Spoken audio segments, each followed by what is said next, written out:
Social Strategy Podcast, episode 72. Welcome to the Social Strategy Podcast, where it's all about making the most of your business with smart tips on what's working now in social media, online business, and good old-fashioned networking. And now your host, who's also known as Ross PR on Twitter, Vernon Ross. Hey everyone, this is Vernon Ross, and welcome to the Social Strategy Podcast, bringing you the best in online business, social media, and good old-fashioned networking. And guys, I got a real estate guy on today, Josh Dorkin. He is a real estate investor. He has a really interesting way that he got to it. I've seen a lot of real estate investors, come and go on different podcasts, and I've always never wanted to have one on, mostly because the things that I hear don't seem attainable. I was listening to Josh's background, and one of the things that I like about the way that he got into it slow. He built his online community slow, and he took the time to actually establish it. He's built one of the largest, and I think probably the largest real estate investing community and forums on the internet. I know it's well over 300,000 people in the forums, and that's just some old numbers that I found on the internet. I'm sure it's grown a lot more since then. He is pretty much the alternative to everything that you've heard as far as real estate investing and getting into that business from the positive side, the non-BS side. So, Josh, welcome to the show, man. I'm glad to have you. Vernon, 497,655. Boom. No, thanks for having me, man. Yeah, it's crazy. It's crazy. It's been quite the journey. Yeah.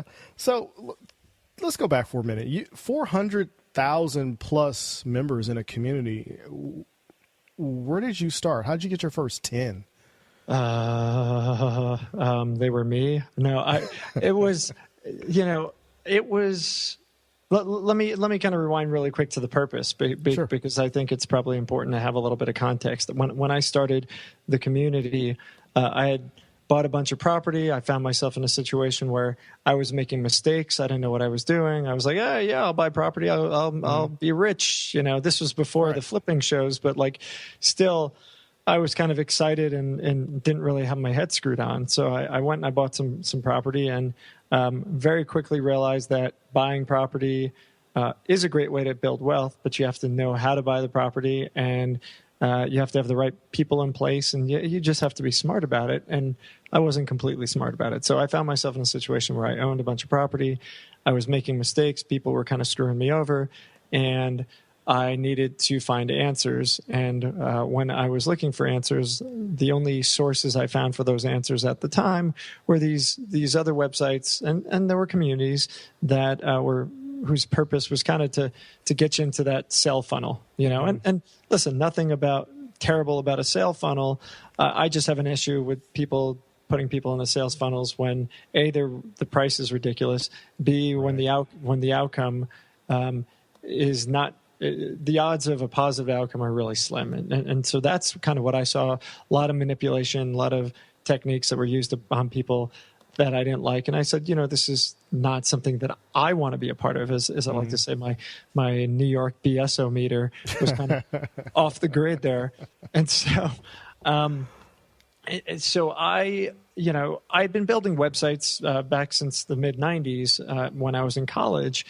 And was part of forums and said, let me try a forum. Let me create a community for me. Really, I was just trying to be selfish, I like to say, and it's okay. People have quoted me, "You're selfish." I was. Right. I wanted a community to help me be successful. I didn't want to screw up. And there were, like I said, there were other communities, but I didn't trust them. I felt like somebody's going to tell me something, and then to get the real answer, I'd have to buy something. And I was like, that felt weird. So I launched BiggerPockets as a forum and a bunch of just resources that I was looking at to help me out. And little by little, those first 10 came from me actually connecting in other communities that I was a part of, mostly other web communities, right. Web Pro World and Webmasters World. I don't remember. Digital Point, I think, was another one that I used to be a part Digital Site Point. Yeah, I remember that. Yeah, Digital Site Point. So I would hang out there. I had a signature on, under my name, and, I would go to the off-topic category, and I'd look for questions about finance and personal finance, and I'd jump in when I could. And then when I posted about geeky stuff, web stuff, I always have my signature. So I think that's kind of where I got the first handful of folks to the site. Right. Now, people are of course, are going to wonder, oh, okay, so he built a site.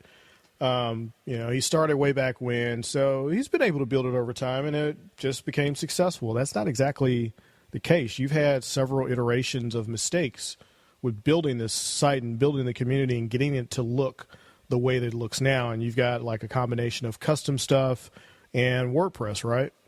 It's 95% custom, 5% WordPress. But it's like I said, it's 11 and a half years of building this thing. This was not an overnight success. Communities are exceptionally difficult to build. They take an incredible amount of time, patience, and nurturing. But I was patient. I like to say I was kind of stupid as well. I stuck out. I stuck with a business that I probably should have quit several times, but thank goodness I did, because we built this business into this place that's changing so many people's lives. But it required an incredible amount of suffering on my part personally. 100-hour weeks, for many, many years. No vacations, no time off. It takes a lot of sacrifice.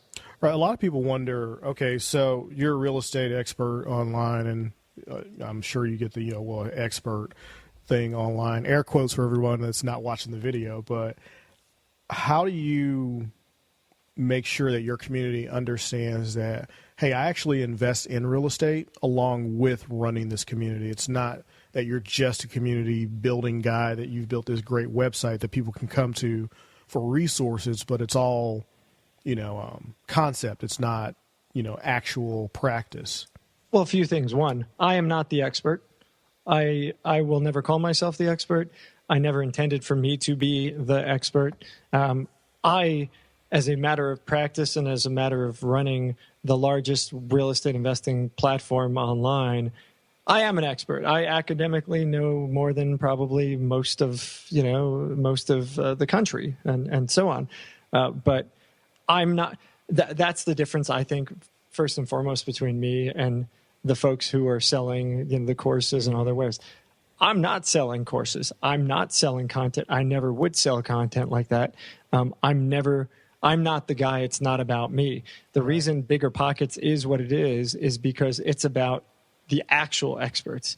It's about the folks whose feet are to the grindstone. It's about the guy who's flipping his 50th house, giving advice to somebody who's asking questions about flipping houses. Not about me, because I've never flipped a house. Why the hell am I going to be able? I could give academic advice. Yeah, this is what I've seen. This is what people tend to say. But I'm not going to say, oh, this is what you have to do, because that's crazy. I'm not fit to do that. I'll speak in broad strokes, but I don't ever speak in real specifics. To the other point, I am not currently investing in any property. As a point of clarification, I'm not going to go on and let you say that I am when I'm not to accuse you of anything. No, I get it. So for me, this is kind of how things went. I had bought a bunch of property, invested, great, things are going well. Things weren't going well. Started the site helped me. Things started to turn out better. Right. And little by little, I found that I was splitting my time between two businesses. It was a real estate business and this online space. And so for me personally, I didn't have the capacity to do both and do both well. Some people can do it. We interview people on our podcast all the time who are building, they're working full-time jobs, building amazing real estate businesses, or they're building a real estate business and doing 6 other things. You got a guy like Elon Musk who's taking us to the moon, driving us without people. Right. I mean, I'm not that guy. I could do one thing well at a time. And so when I realized that, I had to kind of step back. That said, I'm actively looking for more passive ways to invest in real estate, whether it's getting involved in funds and things like that. But I'm not the guy who's out buying houses, putting hammer and nails into the walls. I'm not flipping anything. I'm committed to this community. This is a business I employ. I've got 21 people working for us. And so, this is what I have to spend my energy on today. Hopefully down the line, right, that will change. No, that makes perfect sense, because I mean, you got your start, of course, in real estate investing, so it's the industry, and you continue to educate yourself on the industry so you can educate your community, and that's what it's all about. Like, my name is Ross PR online, but I haven't done PR. I mean, actual PR work. I haven't written a press release in 2 years because I started the podcast, and the podcast kind of took over. And so, I'm a digital marketer and a podcaster. The name's still Ross PR. It's stuck, and it's easy to remember. So, but no, exactly. I won't be writing your press releases or doing anything. Your crisis management stuff. So, you know how that goes. So now, why don't you sell courses? Because I believe that over the years, especially in the beginning, first off, the way that I think the techniques that the marketers were using to market the courses, I didn't like it. I personally have an issue. I know it works for some people. I know courses work for folks. But in my experience over time, the vast majority of people that I see go and take these free boot camps and these courses and trainings, the whole jazz, they end up not going anywhere. So, if I don't know what the success rates are for these things, but if they were, guaranteed to make you money, they'd be able to say that. And the government doesn't allow them to say that, because there is no damn guarantee that you're going to make $1. Right. So, I think there are certainly some decent courses out there. How do you vet them? How do you find the good from the garbage? Mm-hmm. How do you know who's hyping you? Our philosophy is, there is no secrets. There's no nonsense. We're going to open the doors, and we're going to basically give you everything you can get from every course. I mean, we don't look at the damn courses. It's just our community is sharing this amazing wealth of information. So who needs a course if we can go and democratize the information space? And that's what we've done. Anything you could get on any course, you can find in BiggerPockets. Right. And the beauty is, it's not one guy saying this is the right way to do it. That to me is very scary, particularly when it comes to something having to do with money. You don't ever want to listen to one person. That's a really bad idea. What I like about what we do is we give you the ability to just, look at lots of ideas and lots of opinions about the same thing, and then make your own decision about which way to go. We like to say that, you've got, there's no one path for any one person. That's always going to change based upon, your, a 26-year-old who's just got their first job that pays them X amount of money, who's single, is going to be very different than a 26-year-old who's, unemployed, who's married, very different, so, I mean, your demographic, who you are, where you live, all that stuff is going to decide the type of real estate investing path that's going to work for you. Mm-hmm. And so the key is for you to learn what the different pathways are, what the different possibilities are, and make your choices based upon that. And that's what we're great at doing, is helping people figure that out for themselves. Yeah, and I can attest to that. I installed the BiggerPockets app because I saw that you had an app, and doing my research, and I'm like, okay, I'm like at least 3 thumb scrolls of information that you allow people to see for free. And, with a lot of communities, you can't get in the community and see stuff in the community, not comment. Of course, you got to create an account to comment and interact, but you can see the topics, you can read the discussions. You're not locking anything behind most of the community. Now, you have a premium area that people can pay for to go in and learn more in-depth stuff, I'm sure, but nope. Oh, is it not? Is that not what the pro is? No, man. Content is free, period. Oh, that's awesome. So, see, I just assumed that pro meant paid, but it doesn't. Pro does mean paid, but it's not for content. Oh, okay. So what's the our area? Philosophy on content is content should be free, period. So, and it comes up all the time. Hey, well, if we do this webinar, what we can make a lot of money if we do this, and we're like, no, we're going to make it free. Everything's free. Like forever, content is free. Community is free. That stuff is free. Now, the not free is access to tools, networking, things like that. So if you want to use our calculators, if you want, the ability to network, find people in certain zip codes with certain criteria that you're thinking about investing in. Those are going to require payment. If you want to advertise in our marketplace, that requires payment. If you want to create a branded signature when you participate, that's going to require money. But for you to consume knowledge, I want that free for everybody, and that's what we've done. That's awesome. That's a different concept than you hear from almost everyone else out there. Not almost everyone, but a lot of people, the majority, I would say, would put something behind a paywall. Yeah, we do, and that's tools and networking. Well, yeah, tools and stuff like that and access. That's different than actual information. I love the fact that the information is free, because I installed it a few days ago and just started going through. I'm like, Jesus Christ, there's a lot about real estate I just don't know. Oh, yeah. I had no idea. By the way, I've been doing this 11 and a half years, and not a day goes by where I don't learn something. Right. So, and that's the cool thing is, like, on our podcast, we'll interview guys. I mean, we just had a couple guys in the past few weeks.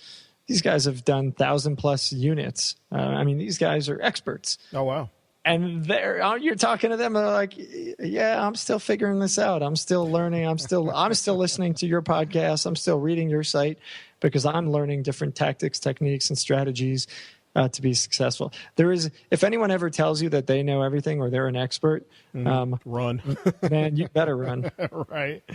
Yeah, no, I've been in the starting out area, just going through the posts since Sunday. And haven't even gotten to some of the other things. Everybody's has either a real estate horror story or interest in real estate investing. At least everyone that I run into in this industry, somebody wants to invest in real estate in some shape, form, or fashion, but they don't know how. And I think that BiggerPockets is really good for learning what it is that you want to do if you're curious about real estate, or maybe reading about what you don't want to do because you thought it was something else. Yep. Other than what it actually is. Like, I saw there's some stuff in here on tax liens and all the information that's out there, because that's what everybody pushes, on those midnight to 3 a.m. real estate shows that everybody jumps in. It's like, oh, I could put some money in a tax lien and gain a bunch of interest, and I own a property for $2,500. And it's not really, it can be, but there's a lot to it. You just, again, you gotta do your homework. I mean, it's your responsibility if you're going to jump in to be smart. Nobody's going to hold your hand. Nobody's going to make you rich. And there is no fast way to make money and get rich in real estate. And if anyone tells you that, you better run also. There's a path, and there's a path for you. And it's a matter of learning what strategy you want, digging in, writing out a plan and starting to tackle it. And it could be very exciting. We've got all these amazing people who've built wealth through our platform. We've got all these people, we've got tons and tons of people who've quit their jobs and now do it full time. But we didn't do it for them. They did it for themselves. We just created that venue where they could go and work with the community and do that. And that's really, for me, the thing I'm most proud of, because this is us talking about communities, having a community of people in an industry where people are so secretive about information, right, that's so giving. But there's a reason for it, and it kind of stemmed from the philosophy behind the website, which is if we help each other, we all win. And so take an example, Vernon, you're in St. Louis, right? Yeah. All right, so you're in St. Louis, and you go, and you've got all these ways that you make money in St. Louis, and you're like, oh, I don't want to tell people what I'm doing because then they're going to go and compete against me. But guess what? The guys that are competing against you probably are competing against you already, and if they're not, somebody else is competing against you. So, right. Okay, so you add a competitor to two. Those guys that are competing against you are probably going to be your partners down the line if you create relationships with them. You, at some point, are going to find that you don't have enough cash to do the deals that you're wanting to do, and you got to do something with those deals. Now, you can either say goodbye to them, or you can do business with another active investor in your area, share the deal with them, get a small piece of the pie, which is better than getting bupkis, a big fat zero, and you guys both win. Same applies for them. So, by working together and collaborating, what we found is people are just becoming so much more successful. Their peers are, right, their competitors are now their peers, whereas they used to be their mortal enemies. Right, exactly. Yeah, there's not enough of that, especially in the online space when you start talking about communities and things that people are willing to share most oftentimes you'll find that, for instance, I was on a webinar today talking about Instagram, and it was actually a spam email, and it had what is it, the webinar thing, a webinar jam or somebody like that. It had the link in, and I'm like, okay, I'll click on it. I'm sitting here, I'm waiting, I'm at the body shop anyway, so I'm bored. I click on it, and they're talking about Instagram, and we've got this secret method, and and yada, yada, yada, and they're talking about basically buying shout-outs from influential accounts to grow a mailing list, and I'm like, okay, and now you're selling the technique to contact people. It's like, if you know anything about social media, if you're on Instagram, you know that everyone on Instagram, for whatever reason, they communicate on WhatsApp, but they're going to sell that to them so that they can figure out how to use WhatsApp to ask an influencer to give them a shout out on a page and link it to a landing page that links to an offer. It's like you're selling that. I mean, I just told you for free, but I mean, I'm willing to tell people that kind of stuff. And I like the fact that you're willing to share information, because when I get into these conversations with clients, especially, and I start giving them the solution, they're like, well, what are you going to do if I hire you? I'm like, the exact same thing I just told you. You don't want to do the work, so I'll help you and I'll do the work for you. Yeah. Right. And I'm going to not make the mistakes that you'll make when you try to implement what I just told you, because I've done it enough times. But I have no problem telling you exactly what I'm going to do, and this is exactly what you're paying for. And I find that too often entrepreneurs don't want to do that because they think they're going to, run themselves out of business. Yeah. I there's this fear mentality that exists. I don't really understand it. I get it. That's not true. I get it. Yeah. But I think once you kind of open your mind and say, oh, you know what, there's a whole lot possible if I'm more collaborative. People will look at you differently. Vernon is giving out the secrets, the quote unquote secrets. By the way, there are no secrets in any business. Yeah. Well, I mean, okay, what is the formula for Coca-Cola? That's a secret. Right. That's very different than how do I serve a drink? There's no secret. There's just, here's how you do it, right? Here's how you post to Instagram. There's, tactics, techniques that work.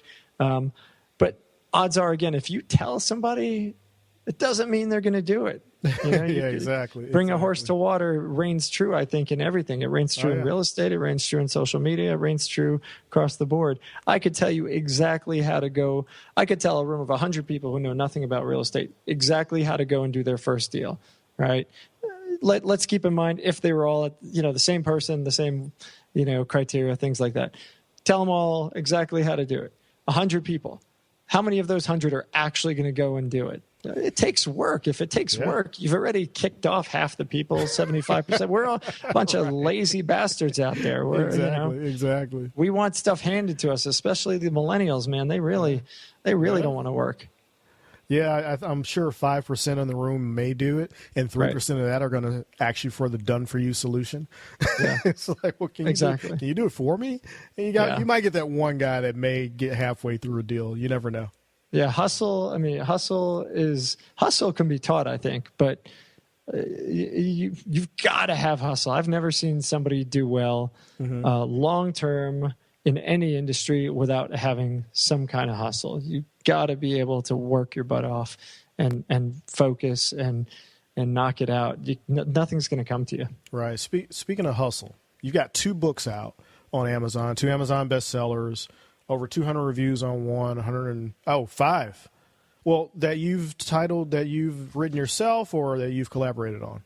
I have not written. I'm the publisher. We have that's right. We have a publishing business. Boom. 5. There we go. But I'm the author on one book.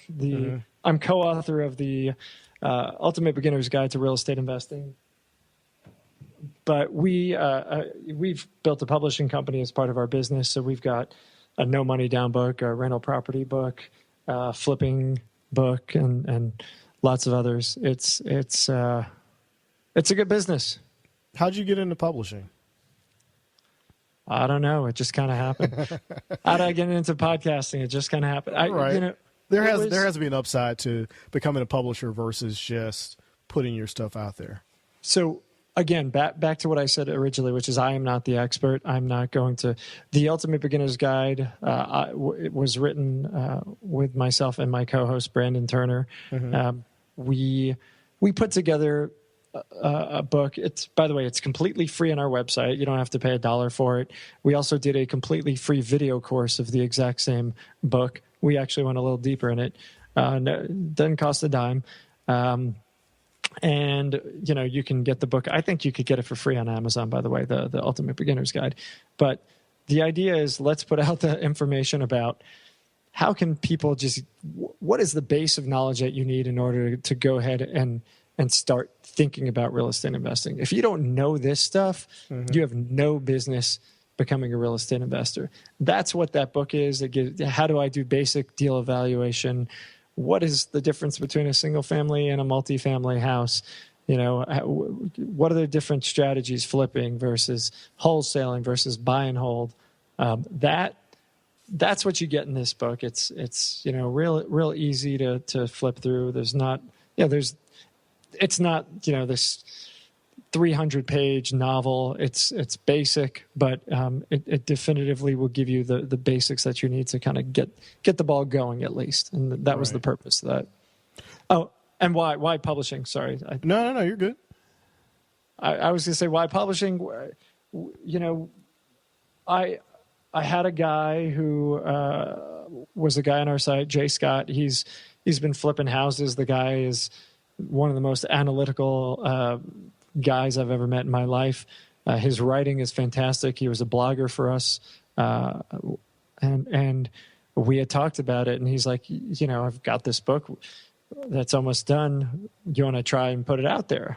Like, why not? We'll figure it out. We figured everything else out, and so we just learned how to publish a book and did it.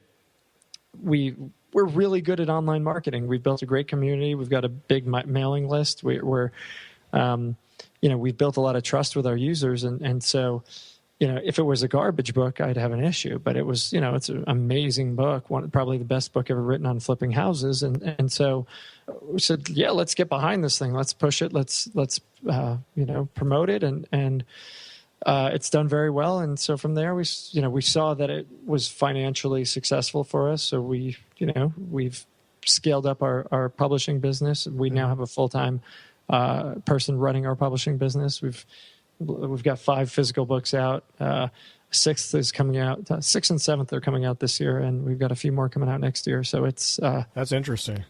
It's on. So how does that translate to what denotes profit for you? A book is profitable. Profit is what's left over after all my expenses. I mean, I don't are you saying like, are there other metrics that I use beyond financial? Right. What other metrics are you using to say, well, not profitable? I think profitable is the wrong word. I think a successful book launch. What is that for you? For us, the reason for building the publishing arm is to continue to expand the reach. I want to build a brand. I'm not here just trying to. If I wanted to make a crap ton of money off of people who are interested in learning about real estate, I could do that very, very quickly. I don't want to do that. I'm trying to scale up and build a company that is a brand that's recognized by every American. I want to build the McDonald's of I want to build the Four Seasons. No offense to McDonald's. Love McDonald's for their breakfast all day. But I want to build the Four Seasons of real estate investing platforms. I want something that we all know is high quality, that we can all turn to when we have questions, that we can go to when we need some tools to help us out, where we can go to network. I want to build a brand. And so to do that, we have to put out the best content. We have to build the best platform, build the best tools. We have to be visible in lots of different places, and we have to stand behind our quality. So for publishing, we want to create books on topics that people are looking for right now. We want to write the best in class of books on each of those topics. Certainly financials make sense. We want something that's going to make us some money. Otherwise we wouldn't put as much effort into it. I don't want to lose money. That's not a good idea. Right. But yeah, I mean, for us, it's a successful launch if we sell a bunch of books, if we're getting exposure, and if we're making money. Right. Now, when you, because I know a few people I've talked to or have publishing companies, when you're publishing a physical book, are you handling the distribution for your authors to get them into regular bookstores, or are these just Amazon Kindle launches? How do you guys go about supporting your authors that contribute to your publishing company? So our last two books, for example, it was 2 books ago. Our most recent book right now hasn't come out in physical yet. But before that, we have a book, the book on rental property investing and the book on managing rental properties. Mm-hmm. Those 2 books, we sold over 10,000 copies in the first month of launch. So wow. Successful launch. Yeah, definitely. Yeah, I mean, the average nonfiction book sells, I think, 3,000 or 4,000 copies in their lifetime. And that's all books, even with major publishers. So what we do is, thus far what we have done is we've got a physical book. We handle all the fulfillment. We handle everything, and they get a check at, the some point in the next month based upon what we've sold. Or we're doing Kindle. We're doing physical book. We do ebooks through our website if people want to buy those. Mm-hmm. And in some cases, we've done Audible books as well. Going forward, that's kind of the new formula is we're going to have the Audible. We're going to have the physical, the ebooks. We've been doing our distribution through CreateSpace for physical, but we're actually now at the point where in order for us to scale, we really need to use a proper distribution company. So we've been shopping on that, and those sales, none of that was in a physical store. So we want to get in all the stores, we want to get in the libraries, things like that. And in order to do that, again, we have to kind of change how we're doing it. It adds a layer of complexity for us, but we're willing to go there because we realize, A, it's viable and it works for us, but B, it allows us to just improve our service. CreateSpace takes. We don't get the turnaround as quickly as we'd like it. We don't have the ability to do inserts with our books to tell them about other things that we've got going on. So we're shopping right now to find an alternative for distribution. We found a company called Ingram that I think we'll be using, but we just have to kind of go through all the legal and fun stuff at this point. But I'm familiar with Ingram. So you would recommend that CreateSpace is a great place to start, but when you're ready to scale, you actually have to move to someone else in order to be able to go to the next level if you're doing your own publishing. I think it depends. Yeah. If you want to just put out a self-published book and get it to your friends, sell it on your website, use CreateSpace. It's amazing. It's it's easy. It's fast to set up. It's easy to do. The turnaround on a book is not instantaneous because they're publishing on demand. It takes time to actually do that. Right. But you got a book and you can sell it. It's great. If you want to do more, if you want to be able to get books to people overnight, if you want to be able to kind of expedite and really take it to that next level of professionalism, you got to change things. We're going to be dealing with carrying inventory and warehousing and things like that. And, the risks go up considerably when you're doing that. You have to be able to forecast because there's actually carrying costs and things like that. So it's not as simple, obviously, right, as just kind of going straight forward. Obviously, you can also just go and find an agent and get your book sold that way. But, that's not going to work for everybody. Right. And that hardly ever happens first time, especially for first book people. So. Right. And theoretically, you can make a lot more money. Through us, our authors, I'm not going to talk about our splits or anything like that, but, our authors, at the end of the day, will do considerably better distributing through us than they would distributing through a major publisher. Their per book takeaway is going to be considerably more. Yeah, well, I think you're positioned very well to support authors that are writing to the niche that you covers or the niches that you cover because it's real estate, it's financial, and you've got an amazingly huge community online of actual engaged people. It's not just numbers, it's people that are engaged. And if you guys want to see an engaged community, I urge you go download the app and then just look at the number of posts in the different forums. it's mind-blowing how many topics are just going back and forth, because you don't see that on a lot of internet forums, especially, when you start talking about groups and Facebook groups. You have some active Facebook groups, but I'm pretty sure there's a reason you guys didn't go to Facebook versus, your own forum that you can control, which I kind of gave away the answer because it's your own forum that you can control. But I mean, with that large of an audience, you publish a new book and you put out one that's quality, your audience already trusts you. So I mean, you're instantly going to have some pretty good success and be able to scale it from there. So yeah, bravo to you for that one. Thanks. Yeah, and they don't necessarily need to only go through the app. I mean, just the web. If you go to BiggerPockets, right, you can see it too. To Vernon's point on the forums, since you opened the door. Most recent post less than a minute ago. Then 1 minute, 1 minute, 2 minutes, 2 minutes, 3 minutes, 3 minutes, 4 minutes, 5 minutes, 5 minutes, 6 minutes, 6 minutes, 6 minutes, 7 minutes ago. So it's crazy. There's just a ton of posts a day. It's somewhere between 2,000 and 3,000 new posts a day on the site. So, if you've got a question, I don't know if you guys can see that, but like 5 new posts have been added, and I just opened the app, and it constantly changed. Yeah, it's crazy. We've come a long way, man. I would have died. That's awesome, man. I would have died in that first year to have those 5 posts in a day. Now it's like 5 in a minute. Come on. Right. No, that's awesome. I started a gaming forum a long time ago for a video game tournament company I was running, and that was a nightmare just to get people to interact.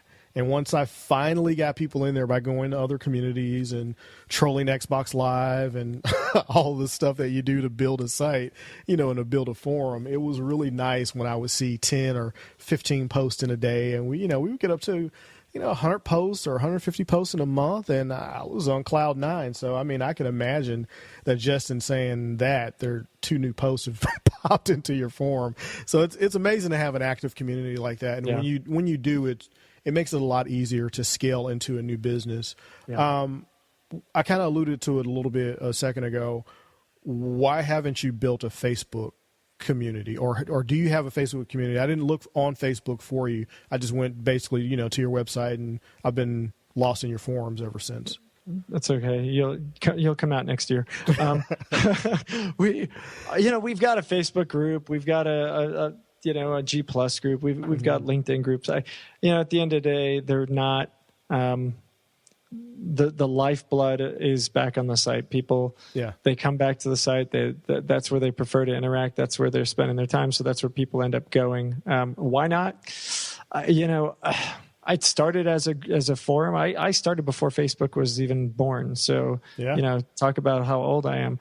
MySpace was the impetus, was the inspiration for building a social network on our community. So we had a forum, and then we built this social network on top of it. And that was totally inspired from MySpace. I don't know, half the listeners probably don't know what that is. Right. But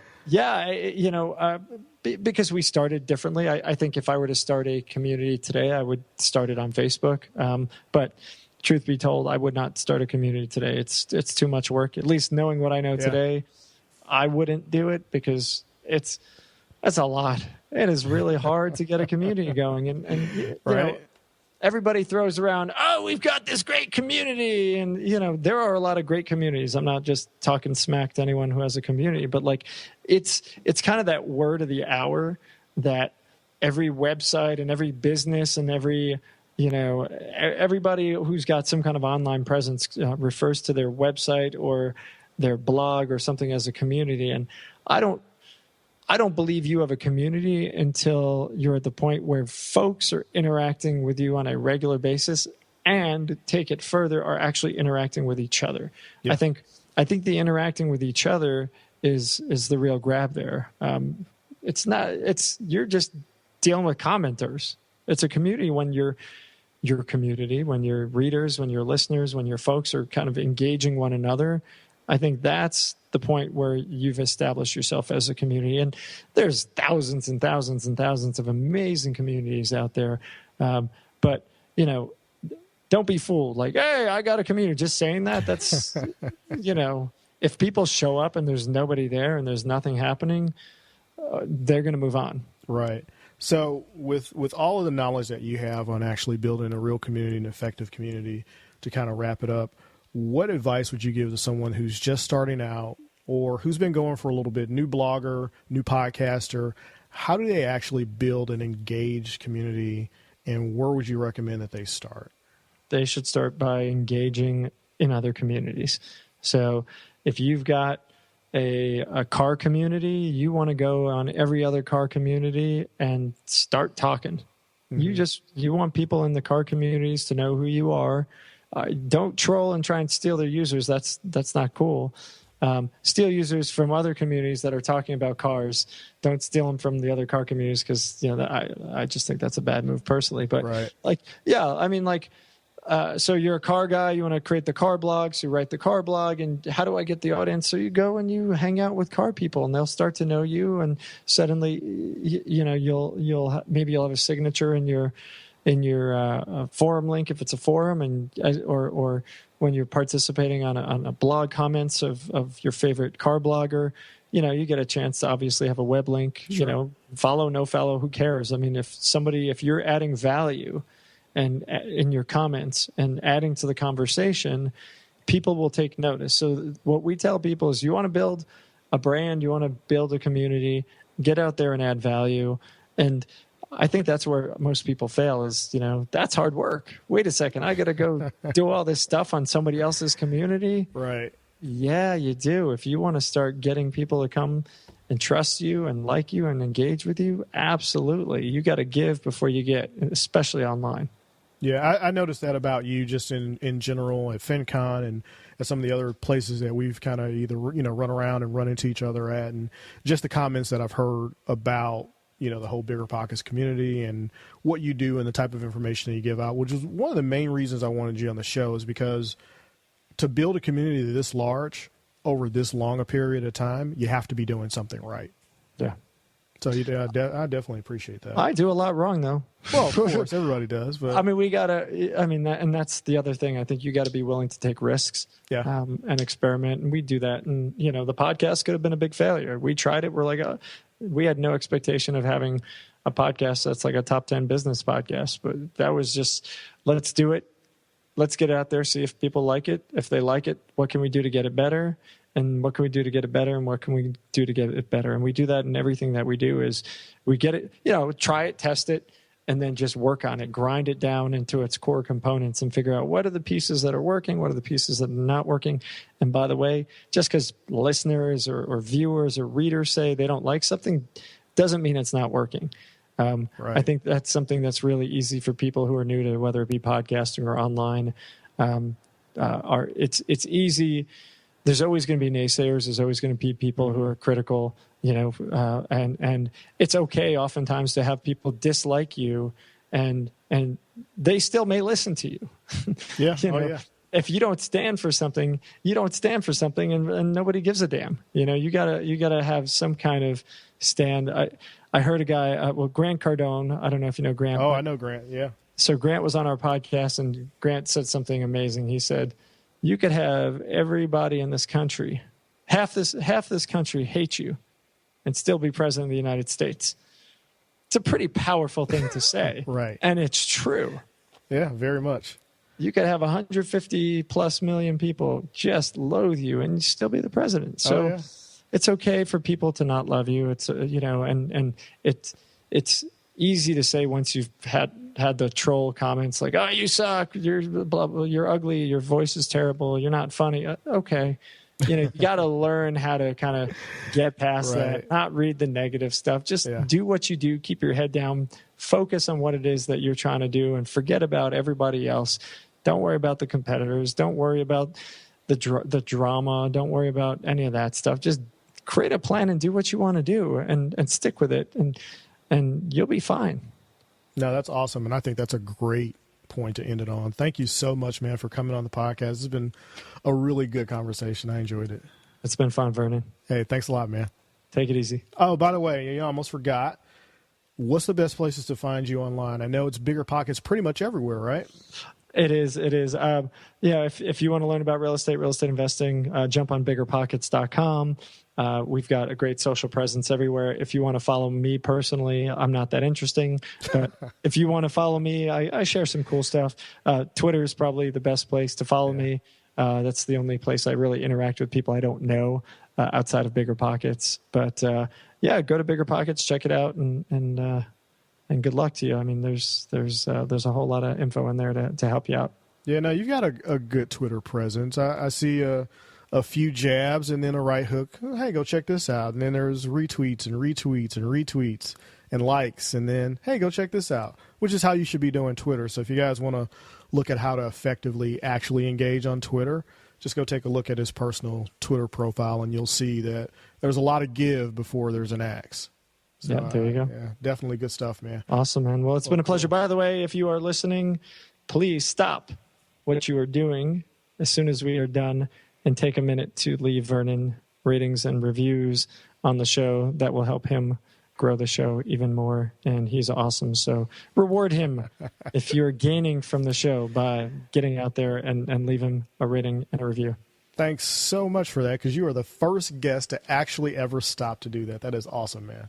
Yeah, my pleasure, man. Another reason I've had you on the show. All right. So that was a really interesting conversation with Josh. I learned so much. I had no idea that all of the information on the BiggerPockets.com website and the premium version of the site was free still, that all the information is free. So that's something that I don't think anyone that I know of in the industry is doing, is providing all of the information for free, but they have other ways to monetize. I just think it's a very interesting way to go about it, to provide service to your customers, provide service to your clients, and actually serve your community. And I think Josh is an excellent example of that. There were some really cool things that we talked about, like how he built this community, why he decided to do it and build out his own technology, along with, some WordPress and some stuff like that. But to build your own back end to make sure that you can deliver the type of experience that you want to be able to deliver to the community that you're trying to attract, and that's attracted to you based on your information. Of course, Josh has a couple books out there that's published. They've got their own publishing company, which was totally a surprise. I didn't realize, I realized that they had their own publishing company, but I didn't understand why. And in looking into it after this interview, there are a lot of advantages if you have a community to have your own publishing company, especially a large community like the BiggerPockets community. It's a great group of people. I encourage you to go out there, join the forums, and just look around. If you're interested in real estate, or if you've ever even thought about any aspects of it, or if you just want to educate yourself on what is going on in real estate, it is a really good site, one of the best, if not the best on the internet, to find anything and everything that you're looking for concerning real estate. I really did enjoy this interview, and as always, I enjoyed talking to Josh. So I just wanted to wrap up with a couple quick things. You guys may have noticed that Telestream is now a friend of the podcast, and they've been a friend of the podcast for a while. If you guys attended or you heard me talk about a few months ago, Podcast Midwest. Actually, it was last year. I spoke at Podcast Midwest, and Telestream was one of the sponsors. We gave away 5 copies, fully licensed, free of charge copies of ScreenFlow. And I use ScreenFlow every other day, sometimes daily or a couple times a day, to put together videos, to do screen captures for trainings, if I'm doing a private training for someone, or stuff that I put on the internet.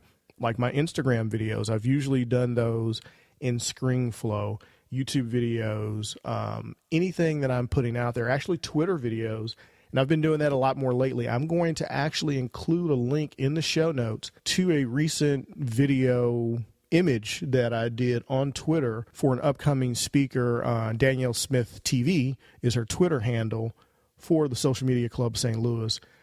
You can do stuff like this, and one of the Snapchat training, I also link to that in the show notes. I did that in ScreenFlow, capturing the screen and capturing what I was doing on my iPhone and putting that into a video. And it's a really easy system to use. You can do all kinds of stuff with ScreenFlow, and I know a lot of people use it. I encourage you to go out, download a trial, try it out, play with it, see if you like it. There's also Wirecast, so if you're a streamer, if you have, if you're doing Periscope, Meerkat, Blab, it doesn't matter. You can use Wirecast to do some amazing things with video. I actually haven't tried that one out yet. I've seen a demo of it. I need to download it, try it out, and play around with it on some streaming platforms for, lower thirds and stuff like that. Now, there are other things you can use other than Wirecast and ScreenFlow. There's a lot of free stuff out there, but time and time again, I've gone back to ScreenFlow, and I've used it for years, which is why I ended up talking to them about sponsoring Podcast Midwest, because I like to use products or talk about products that I've used and that I find useful. And you can go back and look at videos I've done from years ago. I've been using ScreenFlow since version 3, and I think it's on version 5 now, 5 or 6 now. And I'll continue to use it. It's just one of those things that, if you're a Camtasia user, you use that. And I've used that, and it's okay. But I really do prefer ScreenFlow because I know I can quickly work with it, get my stuff out there, and publish it to multiple platforms. You can publish right to YouTube, right to Vimeo. It's an amazing piece of software. I really do like it. Download the trial. Just try it out. Download the trial. It's a free trial. Just click on the banner. Of course, there's going to be a link in the show notes. Or if you go out to the Friends of the Podcast page, you're going to also see it there.